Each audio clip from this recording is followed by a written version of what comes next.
So good afternoon all.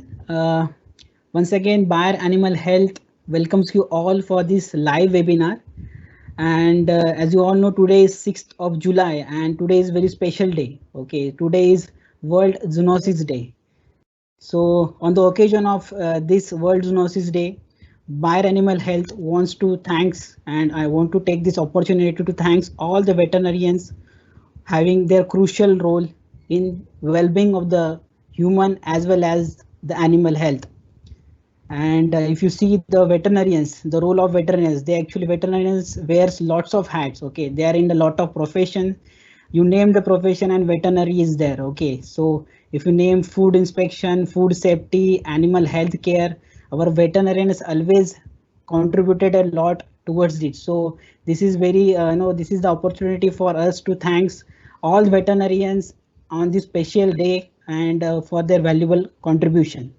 So thanks all of you. And also I want to thanks all our participants who joined this webinar. Today we have Dr. S.R. Anand as a guest speaker. So Dr. S.R. Anand do not need any introduction because he is well-known vet in the poultry industry and has more than 30 years of experience in the poultry field. So if you see, he also work in lot of companies like Venky's, Hester, Food Dodge, and Boehringer Ingelheim. So he has got various experience in his hand. Also, one of the important point is that he has got awarded with best poultry veterinarian by government of India, and that too 3 times. So that's a very good achievement from Dr. S.R. Anand sir, and we are very glad to have Dr. S.R. Anand sir here. So in short, if I introduce Dr. S.R. Anand, S.R. Anand sir is actually a practical weight with the practical solutions. Okay, whenever anyone goes to Dr. S.R. Anand sir, he's definitely give some practical, solution to those farmers. And in entire country, actually, lot of people are taking benefits from what Dr. S.R. Anand sir solution. So today I welcome Dr. S.R. Anand sir for this live webinar. So today's topic is very interesting topic. Last week actually we had discussion on emerging bacterial disease in poultry, and that is also a very good discussion happened. But today's is very different topic we are coming. The topic name is the managing profitability in monsoon. Okay, because if you see this topic is very much close to the poultry farmers, which is close to their hearts, because it's contained the word profitability. Because since from last few months actually people are poultry farmers are suffering a huge losses, but now slowly poultry is coming on the track and monsoon is also coming. So monsoon is actually very much required for this agriculture and as well as the livestock. Okay, so whenever there is monsoon, definitely there will be climate change, there will be variation in the temperature, some issues with the gut health. Okay, so those are the issues we will highlight in today's seminar. So Dr. S.R. Anand definitely will highlight on those important golden rules of management in specifically in monsoon and how you can improve your gut health. So I welcome Dr. S.R. Anand sir, and I'll hand over to Dr. S.R. Anand sir. Sir, please. Dr. Bhushan. Yeah. I start? Yes, sir. You can start. Yes. So, good afternoon, ladies and gentlemen. Today we will discuss on how to manage profitability in the monsoon season. Okay, and the biggest obstacle in profit in a poultry business is disease. So if you cannot manage disease, especially the infection that come with the onset of the rain, there is a very high likelihood that you will lose money because of some disease, and you will not be able to make the business profitable, and profitability will suffer. So we will touch the main diseases that are there with the onset of rain, and we will try to discuss the disease and to discuss the solution also. Monsoon, as we call it, In India, monsoon is a very known term. It is the onset of rain. The winds come from the Indian Ocean and the south, and they bring in the rain, and then we have a rainy season that starts from June and lasts for another 3 or 4 months. So it is the rainy season in monsoon. Now, if there was no disease in poultry, everybody would have become a poultry farmer. But disease is the biggest obstacle in poultry farming, and one who can manage disease correctly is the one who can make profit. We will look at the diseases that are there in the rainy season. First and foremost is a disease which is which starts with the onset of the rain, and that is enteritis. I will discuss a little bit. This is not there in any of the textbooks, but under practical condition, as soon as it rains, especially when at the onset of the rainy season, when there are intermittent rains, at that time enteritis is very common. Next is the ubiquitous colibacillosis, which comes with the contamination of drinking water. Coccidiosis, which comes with the high humidity in the air and the wet litter. And Clostridia, which also sporulates very happily with high humidity in the air on all the protein sources. And last, it is mycotoxicosis, where fungus can grow very easily on all the feed ingredients because of higher humidity level and because of water application. First and foremost, we will take a look at enteritis. What is enteritis? It comes with intermittent rain. First, we will take a look at the photograph. Many of the people who are engaged in poultry farming would have seen this type of photograph. You can see that the intestines are full of pus. This is something that happens with the onset of rain, and especially when it rains, it stops raining. What happens is all the bacterial flora that is lying on the surface goes into the borewell. In territories where borewell is very shallow, this is the most likely thing to happen, that as soon as it rains, the bacteria go into the borewell and the water gets contaminated. If proper chlorination or water sanitization is not done, this is what happens. What is this enteritis? Generally, it is involving several bacteria, which will include Clostridia, but it is Streptococci, Staphylococci, they are predominantly involved. And it looks like purulent enteritis. When you cut the intestine, you will find the intestine is full of pus. And in many cases, by the time you start treating it, it will cause explosive mortality. Sudden and explosive mortality is there. Now, for the treatment of this, what are the drugs of choice? The drugs of choice are furazolidone. Furazolidone is, I think, banned nowadays in most of the countries. Next is BMD, bacitracin methyl disalicylate. It is a drug of choice in this. Neomycin with doxycycline, and even amoxicillin will work in many cases. So you have to use a combination of probably amoxicillin with BMD or neomycin and doxycycline. If the diarrhea is very severe, you can also use a herbal astringent, which will prevent the loose motion.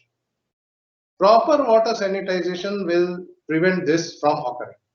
Water sanitization can be done with chlorine, it can be done with iodine, or it can even be done with anything which is having any other sanitizing salt like benzalkonium chloride, because this particular disease is waterborne and it is a seasonal disease which starts with the onset of the rainy season. Next is the disease which every poultry farmer has seen at some point of time, colibacillosis. Colibacillosis is caused by a bacteria called as Escherichia coli, and it is a ubiquitous organism. It is everywhere. How colibacillosis starts with the rainy season? Again, because of the rain, the borewell or the source of water gets contaminated. Coliforms rise in the water. If sanitization is not done properly, it is the first time. Water sanitization is the first line of prevention. If there is a pond near the farm, if the water gets contaminated, then if coliform count is high, you get an outbreak of Escherichia coli. We'll take a look at the photograph. This is a classical picture. If you see on the right side of the picture, the white deposit that is there, the white film that is there on the liver is a clear case of colibacillosis. There is also a little bit of contamination of mycoplasma because of the yellow tinge on the left side on the heart. but this is predominantly complicated CRD, or it is basically a case of colibacillosis. Colibacillosis in many cases is waterborne, and when you put a proper water sanitation program in place, this problem is generally solved. Proper sanitization with chlorine, proper chlorine dosage, 1 ppm or more of chlorine. Iodine is also very effective in iodophore. Iodine means iodophore is also very effective in controlling Escherichia coli. If the pH of the water is high, you can also end up in using a water acidifier to lower the pH of it. Coli is also a concomitant infection with LPAI. It is universally there. CRD and infectious bronchitis. What are the drugs of choice? Drugs of choice is levofloxacin, enrofloxacin. Specific drugs that are to which the coli is very sensitive is neomycin and colistin sulfate. Colistin sulfate again is banned in some countries nowadays. So we have to choose the drug. Coli, E. coli or Escherichia coli is a gram-negative bacteria. It is also very susceptible to amikacin and even to streptomycin.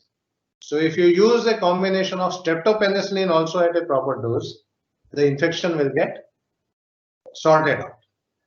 Resistance is an issue. So if it does not get sorted out, you have to see whether antibiotic resistance is there or whether there is any indiscriminate use of antibiotic in the previous flock on those farms.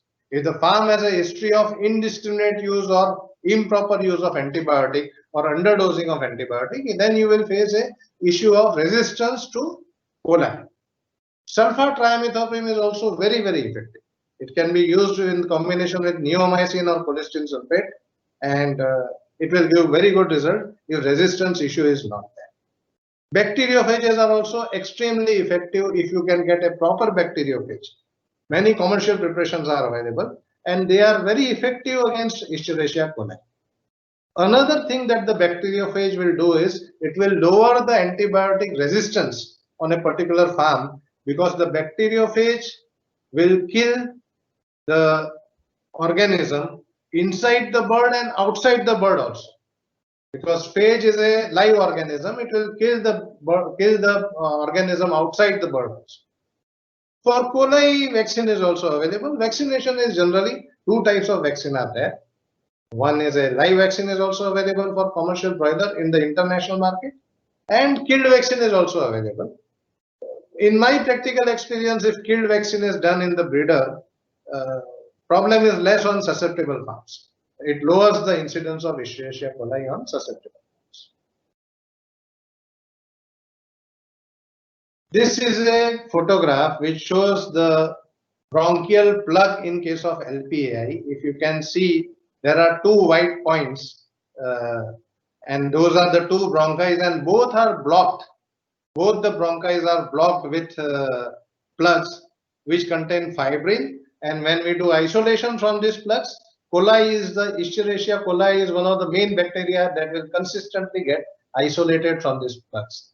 So when you get bronchial blockade in a case of LPI and you treat for Escherichia coli, it will definitely provide some relief in the blockade. The blockade will get dissolved if you treat for coli, and the blockage will get relieved and mortality will go down. Next is the disease that we will talk about is coccidiosis. Coccidiosis causes very severe losses. It is a Emeria species, it is a protozoa, and it will cause very severe losses in poultry.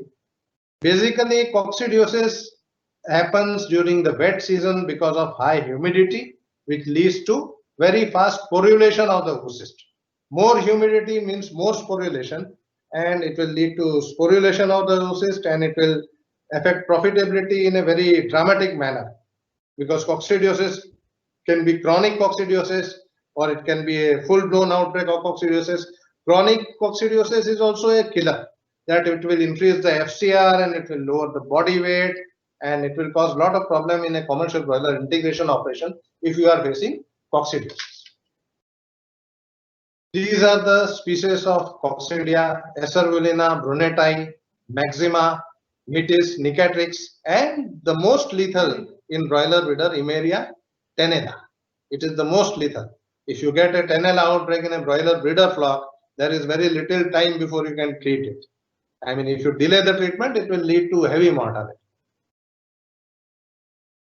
This shows the predisposition of flocks suffering from coccidiosis to necrotic enteritis, which is caused by Clostridia, and there is an interaction between necrotic enteritis and coccidiosis, and there can be an overlapping infection also many times. 5 species are involved. It is the most economically important disease, $1 billion industry in antioxidants, and birds of all ages are susceptible. Broiler breeders that are on deep litter are very, very susceptible because of restricted feeding, because broiler breeders are fed only once in a while. And in a broiler breeding flock that is on deep litter, I feel that it would be most appropriate to vaccinate the flock with a live coccidiosis vaccine, specifically in deep litter. In India, most of the broiler breeders are in cages, and this is not a very difficult issue in the broiler breeders that are in cages. However, coccidiosis is a universal phenomenon in commercial layer birds that are raised in deep litter, and in commercial broilers also that are raised in deep litter. This is a picture of cecal coccidiosis, full-blown outbreak of cecal coccidiosis, and the whole ceca is full of blood. How do you control coccidiosis? It is with vaccines and it is with anticoccidial drugs. Vaccines in European countries, even commercial broilers are vaccinated so that the residue of anticoccidial drug does not come in the finished product. So in many countries, commercial broilers is vaccinated with live vaccines for coccidia, and in India, breeders are vaccinated. All the breeders that are on deep litter are generally vaccinated with live cocci vaccine. 2 to 3 varieties of vaccine are available. Then we come to anticoccidial drugs. Anticoccidial drugs are basically preventive drugs that are added in the feed.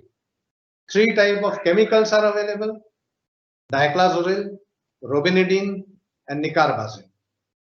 And in ionophores, we have selenomycin, monensin, narasin, and maduramycin, semduramycin, and lasarocin. These are the different kinds of different types of monovalent and bivalent ionophores. Then we come to the anticoccidial drug that can be used for clinical treatment once there is an outbreak.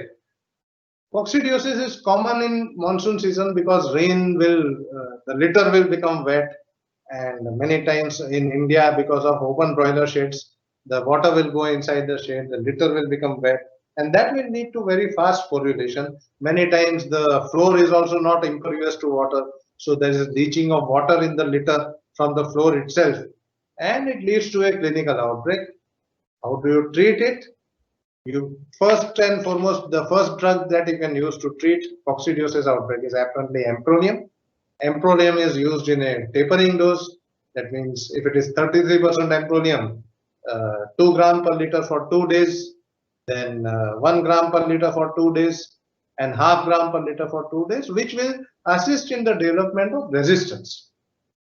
Next is toltrazuril, very effective drug, has to be used for 3 days, and in 3 days it will control the outbreak of coccidiosis.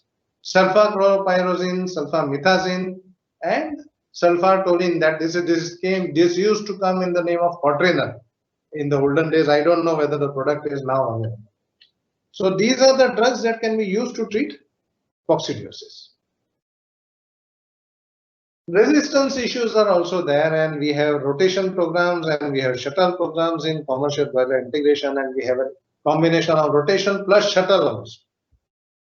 Rotation program means you use one product for a quarter. This is just an example that you use diclazuril, which is a chemical, for 1 quarter. In the second quarter of the year, that means in the next 3 months, you will use selenomycin in pre-starter, starter, finisher. If there are 3 feeds, or even in 1, 2, 3, 4, 5, all the 5 feeds, only one anticoccidial is getting used. Next is robinidine, which is again a chemical, and next is maduramycin. which is an ionophore. So when you rotate after a chemical, you get an ionophore, and after an ionophore, you get a chemical. So resistance is not there, and productivity and performance efficiency of the commercial boiler is sustainable. Then we have shuttle plus rotation. So in the pre-starter and starter, we use a chemical, dichlorine, and in the finisher, we use selenomycin. Then we use robenidine with maduramycin, then trihydroxybenzoic acid and monensin, and again diclazolone and lasalosin. So try to avoid the usage of the same antibacterial during this period. One more thing which I would want to say here is, in many cases we have found that maduramycin, when it is used in the monsoon season, it will lead to wet litter problems, and the litter will become watery, specifically with maduramycin. So maduramycin can be kept for winter, and other ionophores may be preferably used during the monsoon season. This is a basic understanding of the coccidiosis vaccination program, and all the birds must consume the vaccine on, it is generally done on day 1, and after that the bird will go through one cycle, and all the oocyst of the vaccine organism will be shed in the litter.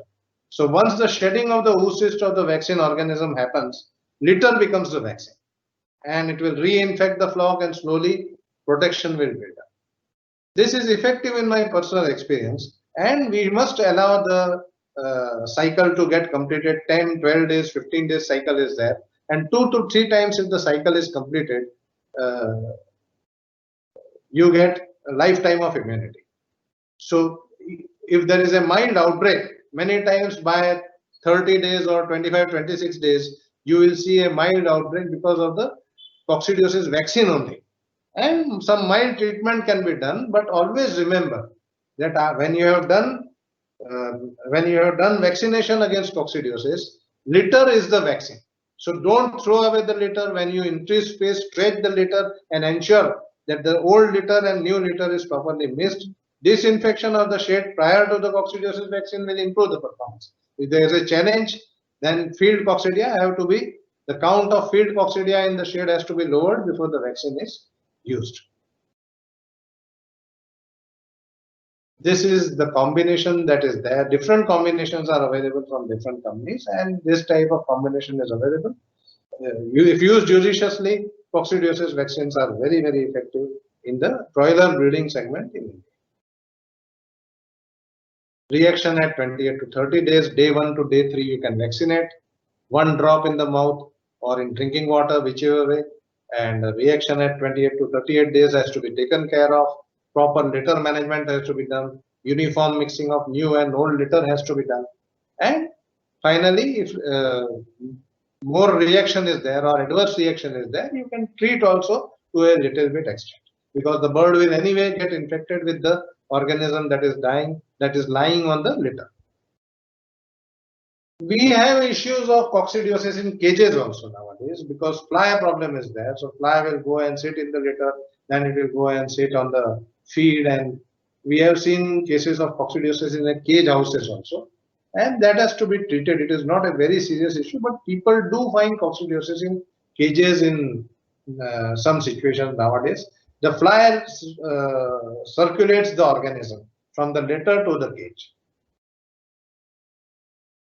We come to another very difficult organism, which is Clostridia. With the onset of the rain, the humidity rises dramatically, and in most of the Indian peninsula, humidity will go up to 70–80%, and everything is wet. Electronic equipments will not work. The keyboard of the laptop will not work because there is moisture everywhere. Microwave panels will not work. All electronic equipment will not work because of the humidity. And when humidity is so high, all feed mills that are there has a media which will allow the growth of organism, growth of the Clostridia, and that is the protein source.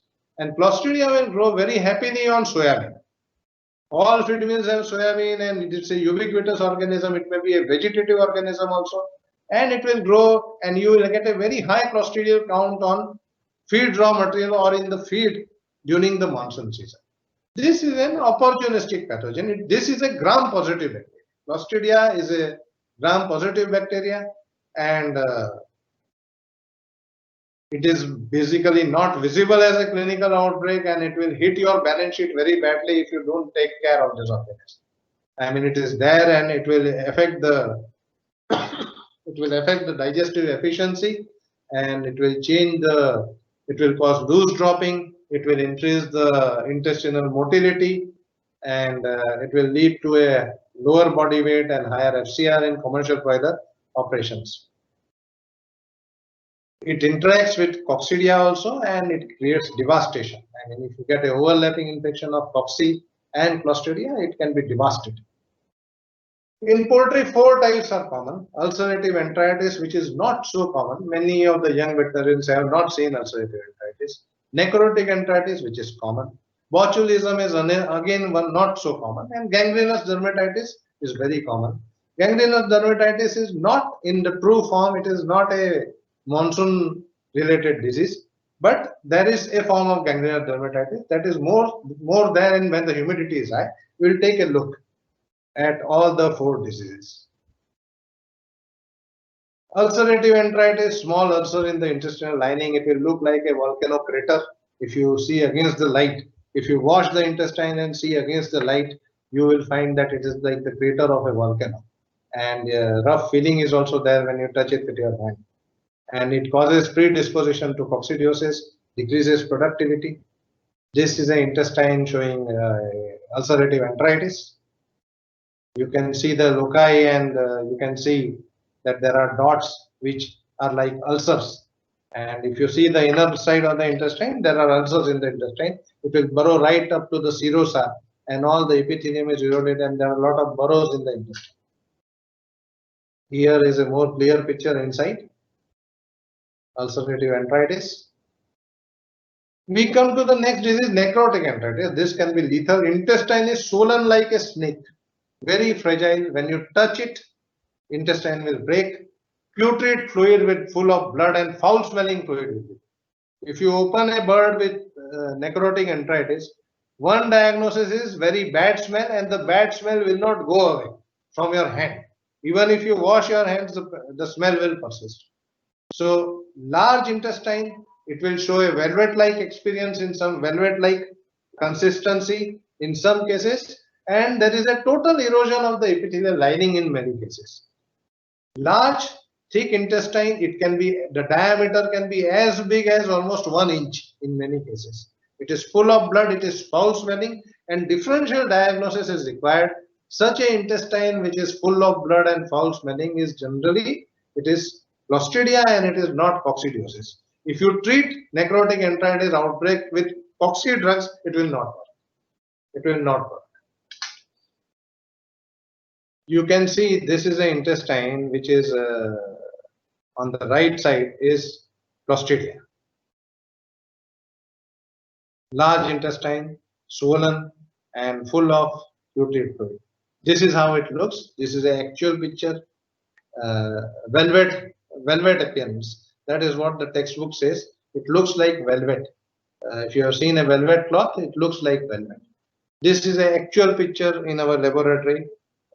It is my hand only. I am holding the intestine, and you can see that it is having a velvet-like experience, velvet-like consistency. Then we come to how do you treat? We will look at the treatment later on. Gangrenous dermatitis is not something that is associated with monsoon in the true sense. It is basically underlying reason is immunosuppression, and overcrowding is there. Scratching of the nails in case of pullets in commercial layer. It has got a very sharp nail, and it scratches and it leads to it. And basically 2 viral diseases are responsible for consistent problems of gangrenous dermatitis. One is CAV, chikungunya, and another is IBD immunosuppression. And there is an interaction between CAV, IBD, and dermatitis, and it can become a real headache. This is not a disease that will get solved so easily. This is a classical picture of gangrenous dermatitis, very, very sad picture. It's a commercial broiler, it seems, that got affected. Maybe the bird is having CAV, we do not know. Another picture showing gangrenous dermatitis. This is something you can see in commercial layers that are in cages in monsoons. And this is dermatitis because of the scratching of the leg, scratching of the foot pad against the wire in the cages. This sort of situation happens. This is common in South India. On many farms we see this. This comes along with beak necrosis also. You will find a black black lesion on the beak or near the beak or just on the top of the beak near the nose, and this is basically clostridial dermatitis only. Last of the clostridial infections is botulism, very uncommon, not so common nowadays. It is because of food poisoning. It leads to paralysis of the neck. This is what it looks like. This is an actual picture of botulism. This is one more picture. Unfortunately, the beak is not visible, but the bird is alive and the neck is paralyzed, and you can see how the bird is prostrate and it cannot control the neck muscle. And this happened in this particular case. This has happened because of contaminated MBM is there. Because of contaminated MBM, which has got putrefied because of the monsoon and improper storage of MBM, this outbreak of botulism has happened. This is not very common. Now, how do you treat? If you take necrotic enteritis, you can treat necrotic enteritis. Coccidiosis we have already discussed. But necrotic enteritis, drug of choice is BMD. At a very high dose, if you take 1 kg of BMD and BMD along with amoxicillin, in all probability, the disease will come under control. Amoxicillin is a drug of choice for Clostridia. And even in necrotic dermatitis, if you are treating necrotic dermatitis, you have to treat with first drug of choice is amoxicillin along with BMD, and you have to give support with a high dose of vitamin A and high dose of vitamin A, and even if you increase the dose of methionine, it will help in the regeneration of the skin tissue. So double the dose of methionine, add high dose of vitamin A, and treat with amoxicillin. Amoxicillin, cloxacillin also will work. Amoxicillin, cloxacillin, and BMD. These are the drugs of choice. For all the Clostridia, all clostridial problems, if you put probiotic in the feed at a higher dose. Probiotic means specifically if it is lactobacilli and Bacillus subtilis, such a combination, good quality Bacillus subtilis, if you use this combination, it will do competitive exclusion and it will not allow the Clostridia to flare up. Specifically in commercial broiler integration operation, if you put a probiotic like this in the finisher, then you will have lesser gut movement and loose dropping will also be less, and clostridial flare-up will not be there, because in commercial broiler operation, many times clostridial problem goes undetected. It comes into the balance sheet, but it is not clinically visible on postmortem. We come to the last part, mycotoxicosis. Why mycotoxicosis? Because in monsoon everything is wet, litter is wet, feed will become wet, bird will become wet. In open shades, rain will come inside. Feed and humidity is also very high. In most of the places, humidity is so high that when you go inside a broiler farm and see the feeder, the top of the feeder you can see the fungus growing. It becomes black, and on the top of the feeder only fungus is growing. So fungus will grow when there is availability of nutrient like the feed or feed ingredient like maize or any other grain is there, and high humidity. This combination will lead to the development of fungus.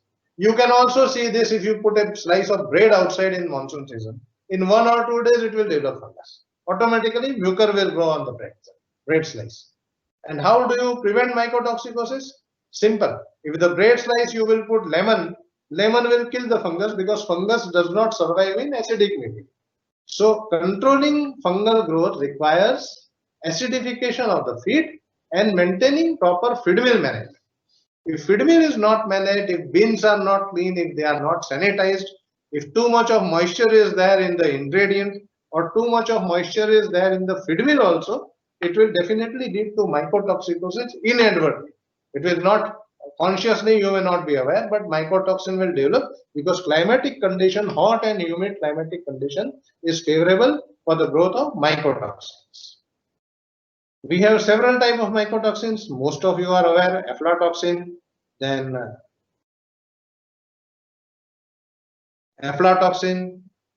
fumonisin, then zearalenone and ochratoxin, DON, T2.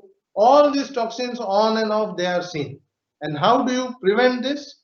First and foremost, get good quality material. Second, store them properly.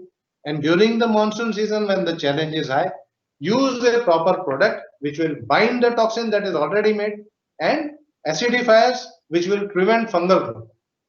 Acidifiers will prevent fungal growth. So there are two parts in mycotoxin management. First is prevention of growth, which requires acidification.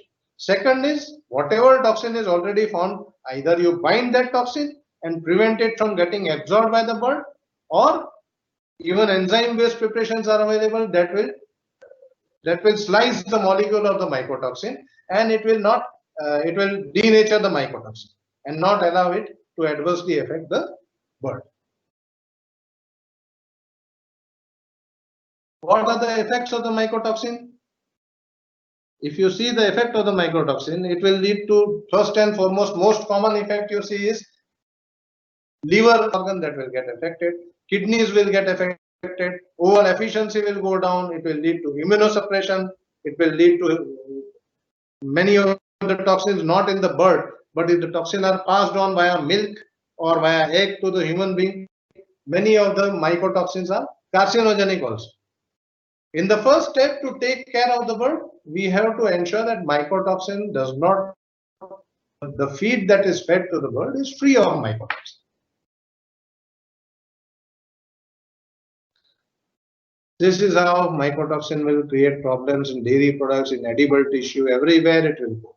And to the extent possible, we should do everything to prevent mycotoxin from adversely affecting the profitability of the farming and from preventing it from deteriorating the quality of the edible material like egg or milk. They should not also have mycotoxin to the extent it is possible. We should try to prevent it.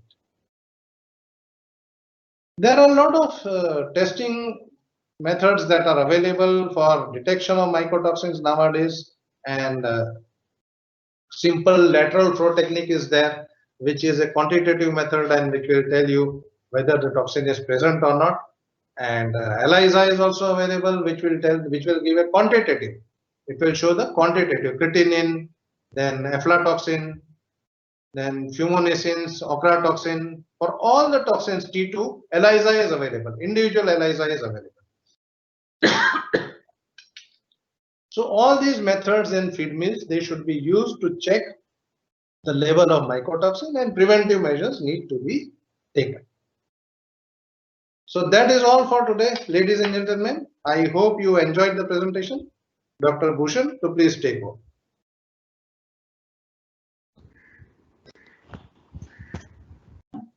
Yeah, thanks a lot, Dr. Anand sir, for sharing this information, and specifically, if I mention, you are the practical person and also with the practical solution. So definitely our participant have enjoyed this session, because whatever you told, it's all about the practical things and what exactly the requirement of the poultry farmer itself. So I hope that there is a lot to take from this type of session, and there will be a very useful and valuable information. We will share this presentation with all of you again, and also this recording will be available on YouTube channel. So we will also share the link of this recording. So just one request, Dr. Anand sir, can you please stop sharing your this one presentation? Yeah. Or your, okay, fine. So so good afternoon all. Just I'll share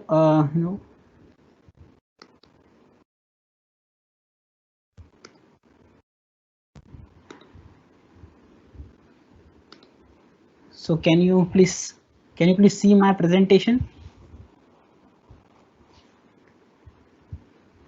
Pradeep? Yes. Yes, thank you. So so with connecting with the presentation from Dr. Anand sir, I am presenting behalf of Bayer that already Anand sir has shared a lot of good information on improving the gut health. So that's one of the important points. So on the connecting of this gut health issue, Bayer Animals have some good gut health solutions with us. Okay, so so I will share some three products which are actually the Bayer important products, and also these are the products which help gut improve the gut integrity. So in that first, that is Grobic BS QST 713. Already Dr. Anand sir shared that probiotic is also one of the option to treat various diseases. So Grobic BS QST 713, which is the Bayer patented product, it's our own product, and it has got very unique point, you can say. The first unique point I will tell that it can produce 6 different type of antimicrobial metabolites, and these antimicrobial metabolites actually kills the gram negative and gram positive bacteria, which is pathogenic for the birds, like Salmonella, Clostridium, Campylobacter, E. coli. Okay, the another feature of this Grobic BS is that it improves the condition like dysbacteriosis. The dysbacteriosis is like imbalance of the microbial flora. So if you use probiotic like Grobic BS, it will definitely improve the balance between the good microbial flora in the intestine itself. So definitely it has got lot of advantage inside the gut. Again, the third important point is that it improves the immunity. How it improves the immunity? Because it helps to develop integrity, villi length and villi health, which are the important parts of the intestine, and that is very much being covered by Grobic BS QST 713. So this is the product Grobic BS. I will definitely recommend as one of the good product of probiotic which Bayer having. So if you see, the recommended dose is 50 gram per ton of feed. Okay, and if you see the composition, 2 into 10 raised to 10 CFU per gram. The second product I just want to highlight as a gut health solution from Bayer. Already Anand sir shared how toxin problem is a crucial during this monsoon season, and also we aware that now the new crops are coming. There might be chances because of this high humidity. Specifically, the high humidity is the issue in the farm. So during that period, there are a lot of chances that this fungal infection will be definitely will be there, and which will secrete different type of aflatoxins. So the unique point I want to highlight for this toxozopremium is that it's a broad spectrum toxozopremium. Again, it not only binds the mycotoxin but also binds the endotoxin as well. If you see the combination, it's a combination of montmorillonite, saponite and caronite, and this is a very unique formulation we are having. It not only when we say broad spectrum, that means it will be binding all different type of mycotoxins, whether it is polar, whether it is non-polar.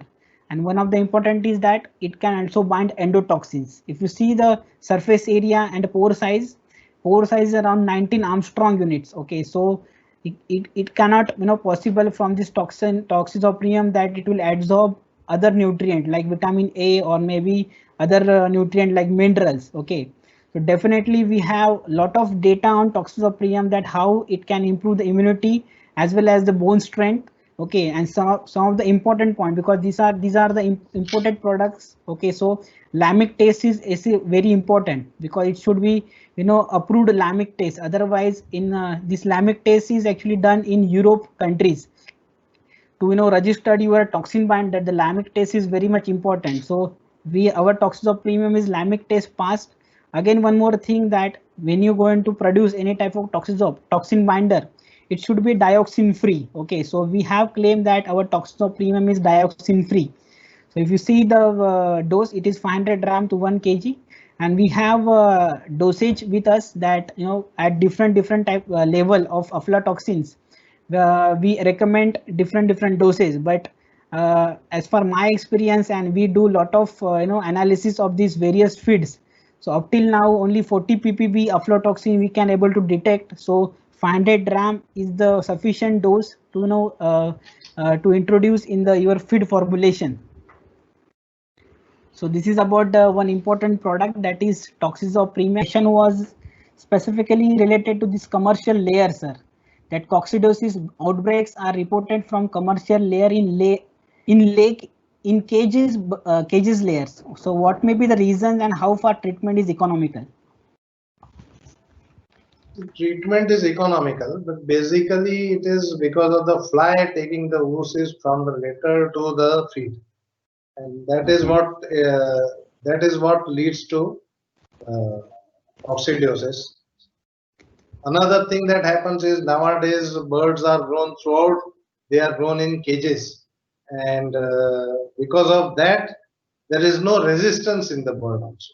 Previously there was a time when birds were grown on deep litter and eventually shifted to cages. So there is no exposure to coccidiosis. So if they are exposed to oocyst, apparently there is a cocci outbreak. And treatment can be done, treatment is effective also. If you use a drug, but you have to use it for 5 days because there is no resistance. And another thing is spread is also uneven. Okay. In deep litter, spread is uniform. In this case, spread is very uneven because we have tried vaccinating birds with cocci vaccine in cages, and it is a real exercise because horizontal spread is not there. Another thing is that if the bird is in cages, it gets exposed once and the shedding is in the litter, where again it does not get exposed to the vaccine. So treatment has to be done. Any drug of choice, Dr. Rogadekar is a senior veterinarian, he uses any treatment will work. Okay. Another thing that can be done is he can put some anticoccidial in the feed also during the tenure of the treatment. Suppose he puts robinidine in the feed, he gets a cocci outbreak. If it is not a laying flock, he can put robinidine in the grower flock for 1 week or 10 days, or he can even put DOT in the feed for 1 week or 10 days, and the problem will get resolved.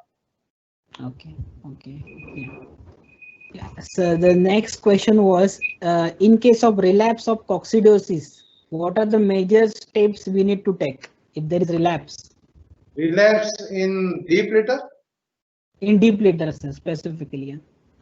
See, relapse will happen when, why relapse will happen is the organism is still there and you treat the flock, and once the treatment stops, again there is a relapse because the bird did not build up any immunity.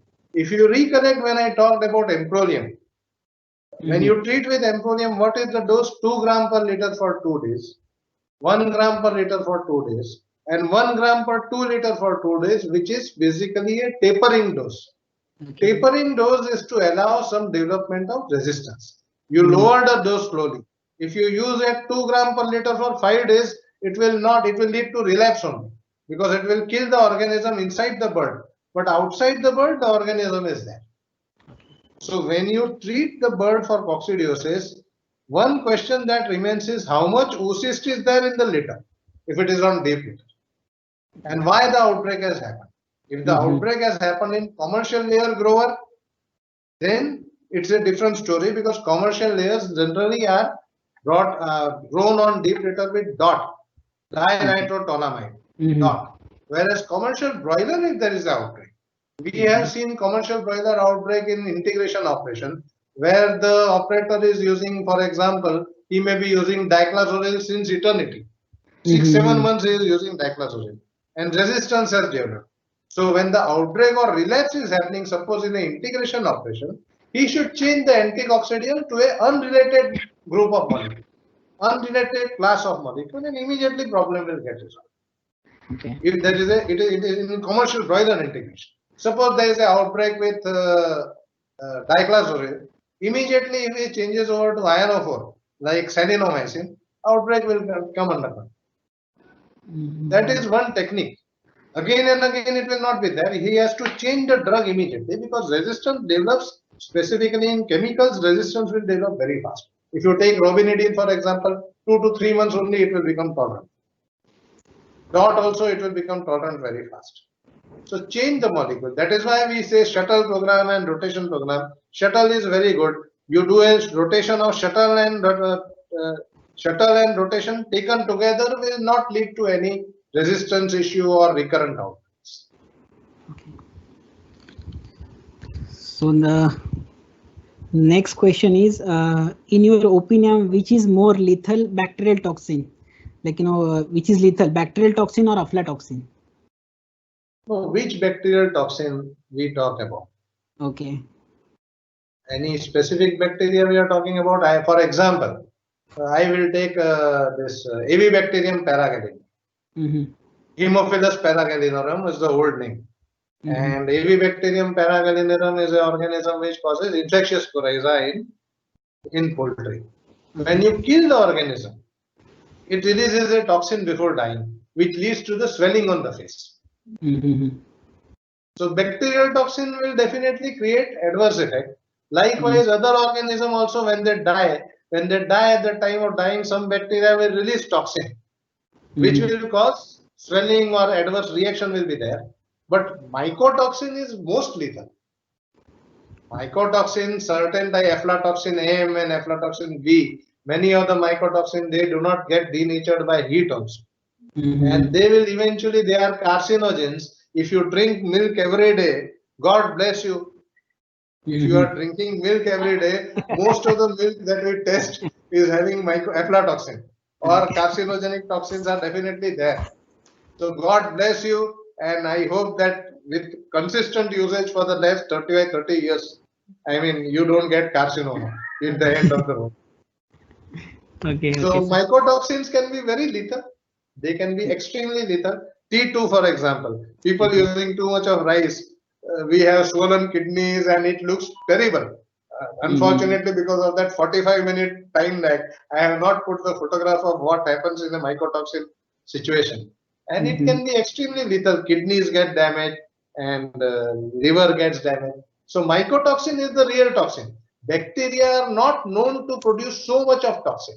Bacterial toxin is also there. Salmonella will also produce some toxin.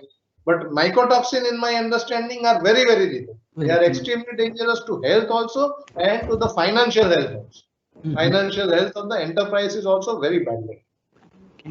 Okay.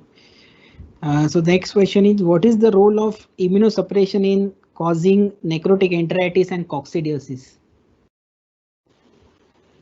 See, basically what happens is God made the immune system and God made the virus also. So the virus made by God may sometimes come and destroy the immune system. That classical thing will happen when you get a IBD outbreak, because in case of bird, the main organ that will cause that is related to immunity is the bursa, and the IBD virus will destroy the bursa. So na rahega baas, na bachegi bansuri. Virus has such a predilection that destroy the immune system and take over. That is one example where the immune system itself is destroyed. Another is CAV. CAV is also a very nasty virus and it destroys the thymus. Thymus is responsible for the T lymphocyte or the cell-mediated immunity, and bursa in case of poultry is humoral antibody titer is dependent. When the immune system does not work, like when the immune system does not work, what happens? The first concomitant organism, that means the first lethal pathogen that is present nearby will take over. When immune system is not working, one of the major diseases in poultry is gangrenous dermatitis. The picture that I have shown is commercial broiler. That commercial broiler with CAV suffering from gangrenous dermatitis because immune system is not working. Okay, so next concomitant infection, what is the next concomitant infection that will take over? It happens in both CAV and it happens in IBD. Both IBD and CAV are two immunosuppressive diseases in which the fallout will be gangrenous dermatitis will be. And you don't see CAV so easily. You may see IBD immunosuppression fibrosis of the bursa, regress bursa, very small peanut, less smaller than a peanut, very small bursa, and no immune response is left, and dermatitis takes. How do you boost the immune response? People will say so many things. Simple is AD3AC. If you give in a higher dose, it will boost. But if you give high protein, protein is what makes antibody. Antibody is gamma globulin. Gamma globulin is protein. You increase the protein intake. For 7-10 days, therapeutic format, you give protein. Like we have tryptin is there, that is given to 6 human beings. One protein biscuit is there, tryptin. It is high protein, made out of soya. And likewise, I have done cases of viral outbreaks or such outbreaks where I have given broiler starter to broiler breeder, 23% protein, and immediately mortality will stop because lot of surplus amino acid and protein is available. Lysine methionine we increase to by 2 kg per ton, we take it to up to 2 kg per ton, additional lysine and methionine, and protein we increase up to 23% for 2 to 3 days only. That's all. If you carry with such high protein in a broiler breeder for more period of time, it will choke the kidney. So high and lot of abundant availability of protein will boost immune response.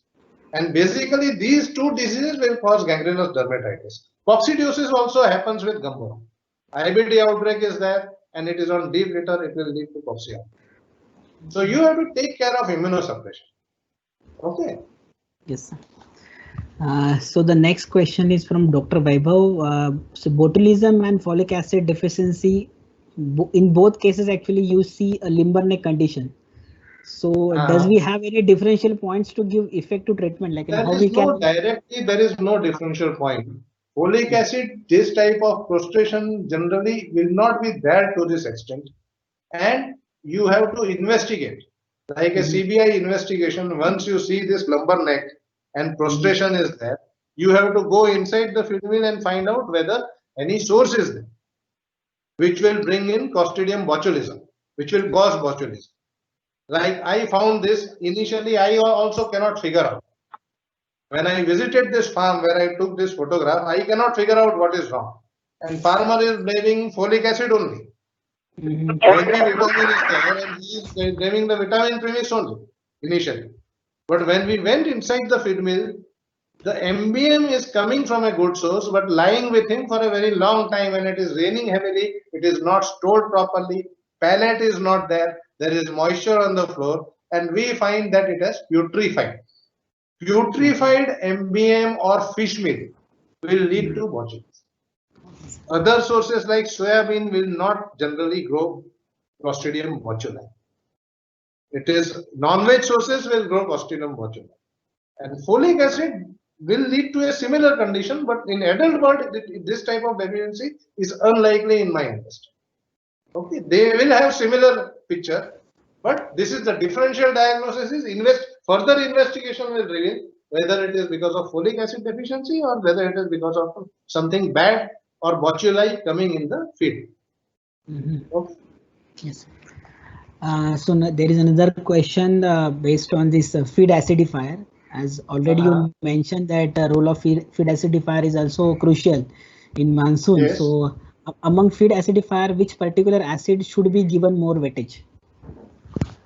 Basically, to tackle fungus, it is propionic. Calcium propionate is the first one.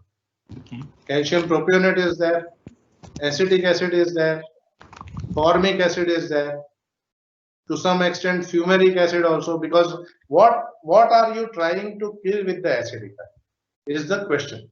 You are trying to kill a fungus, you will have a different formulation. If you are trying to kill a bacteria like Salmonella, then you have a different combination. So basically, acids will kill what? Acids will kill fungus, and acids will also kill gram-negative bacteria. So based on what is your target species, the formulation will change a little bit. It is basically organic acids. Main in case of antifungal preparation, it is calcium propionate only. Calcium propionate and acetic acid, and maybe formic acid, fumaric acid. The formulation will change. Suppose it is an anti-salmonella product like Salcurb is there. That sort of product will have a slightly different formulation and a very high dosage is required. 5 kg per ton or that sort of dosage is required to control something like salmonella in the feed. Okay. So there is one more question actually, but I don't know. Best disinfectant for prevention of coccidiosis during shed preparation for any new flock? Ammonia, liquid ammonia. Liquid ammonia, okay. Liquid ammonia is the best. I don't know whether any other disinfectant is available in the market, ready-made or proprietary formulation is available or not. I do not know. But liquid ammonia, you have to ensure that it does not kill you. Because it is it should not kill the person, because it is very, very pungent and very dangerous.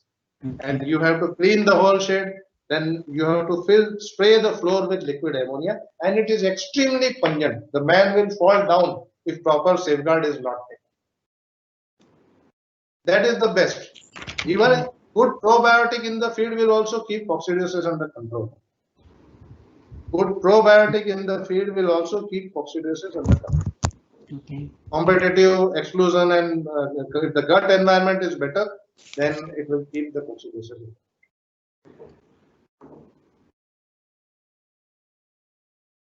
So there is always a debate on use of probiotics with AGPs. So how is your experience with that? How is your experience with that? Use of probiotic along with AGPs. What is the question? What is the question, Daksha? Can you repeat? So there is always a debate, in the market that use of probiotic along with AGP together. So what's your experience? Yeah. The answer is very simple, Daksha. Yes, sir. When we talk about antibiotic resistance, if E. coli can develop resistance against antibiotics, lactobacilli can also develop resistance against antibiotics. Okay. So there are strains of lactobacilli and probiotic strains available that are resistant to a list of antibiotics. So if your probiotic has strains that are antibiotic resistant, you can use them along with those antibiotics. Like amoxicillin in the human market is available with a resistant antibiotic, because amoxicillin in many human cases is known to cause diarrhea. When you treat with amoxicillin, many people are very sensitive. I am also very sensitive to amoxicillin. So as soon as I take the capsule, the primary disease will vanish and diarrhea will start. So in that case, amoxicillin is now available with lactobacilli along in the capsule only, which is resistant to amoxicillin. So there are strains of probiotic available that are resistant to a list. When you buy the primary raw material, they ask you, you want antibiotic tolerant lactobacilli or you want antibiotic tolerant strains? There is a list of strains available that you have to buy at a higher cost. So together they cannot be used. Normal lactobacilli cannot be used with a gram-positive competent antibiotic. Like BMD and lactobacilli, if you use together, it will kill the lactobacilli. But if it is a tolerant organism, it will not die.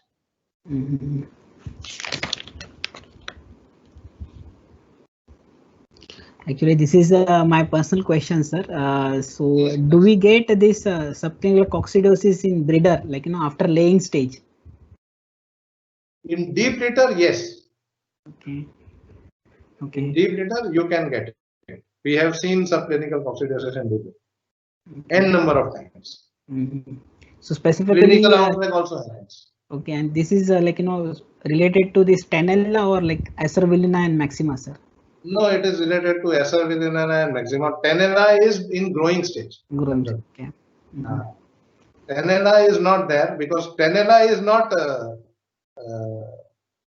it is not a subclinical format. If you get Tenella, the whole town will know it. So much of mortality will be there. But subclinical, Acervillina and other strains may be subclinical, and very if you see with a lot of focus, you will find that there is erosion of the epithelial lining, and you can see that there is subclinical coccidiosis is there, because resistance, when unvaccinated flocks are there in deep litter, they are not having proper resistance, and definitely subclinical coccidiosis will be there in broiler breeder. Yes. Okay. So I think we are now out of questions, sir. Like So there are no question I can see in the event, and also on my WhatsApp there are no questions.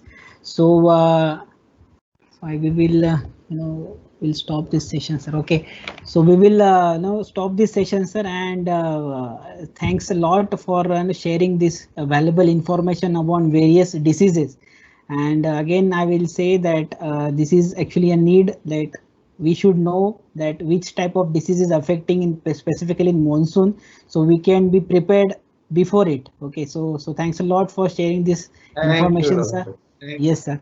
And Thanks a I lot. also, Thank you yes, so and much. I also thankful for all our participant. I really appreciate Bayer Animal Health, really appreciate all your timing, valuable timing in this situation. So definitely we will share this presentation with all of you, and also we will share this recording of this entire session with you. So it will be helpful for each and every person who's participating, and also those are actually in a need of this type of session. So thanks all of you for joining this session.